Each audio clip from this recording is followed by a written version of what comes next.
Hunslet nearly gave you a shock.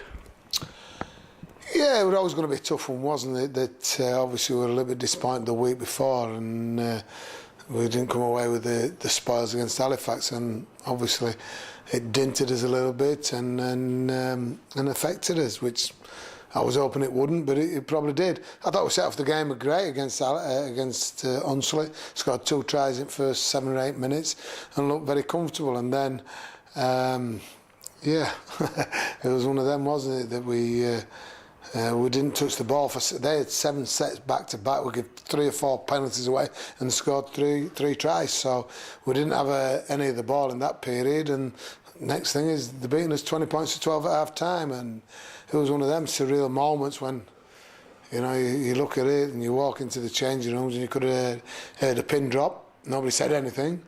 I took a deep breath and I started singing a couple of songs, I think, and said, "Right, let's get back on track and let's go out and put right what you know that's been wrong in the first half." And they did, you know, and we did enough just to win. It wasn't vintage, it wasn't great, but the most important thing is that we got the result and got the win. I don't think we're going to have to be doing that this week, are we? No, and you know, did they have the eye on the game this week? Well, they maybe did, but you know, Featherstone are the best team in the competition and will go on and win the league, there's no doubt about that. And they scored 86 points at the weekend, didn't they, against Swinton? So, you know, they're certainly eating the straps, and that should fetch us straight back to the mark where we need to be, and make sure that, you know, they'll be still smarting from when we beat them at Post Office Road 60 points to 40. Darrell will have them highly motivated, and as we will be. You know, we need to be a lot better, and we need to challenge ourselves. If we're going to be serious about, you know, getting to another grand final, then games like this is getting us prepared for later on in the playoffs. So, you know, all we can do is make sure we play well, win the game, and who knows where we're going to finish now. This season seems to be a strange season in the respect that it's either the A team in the heads or the B team that turns up.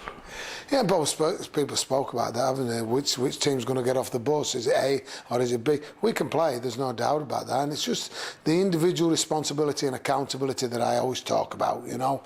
And, you know, the players have got to be honest with them. And some of them have hit the mark, and a number of them haven't in large parts. And that was the case last week against Hunslet. You know, there were plenty of people that let themselves down last week. And my parting gambit on Friday after the game was, well, you made my job easy for picking the team next week. Thank you very much.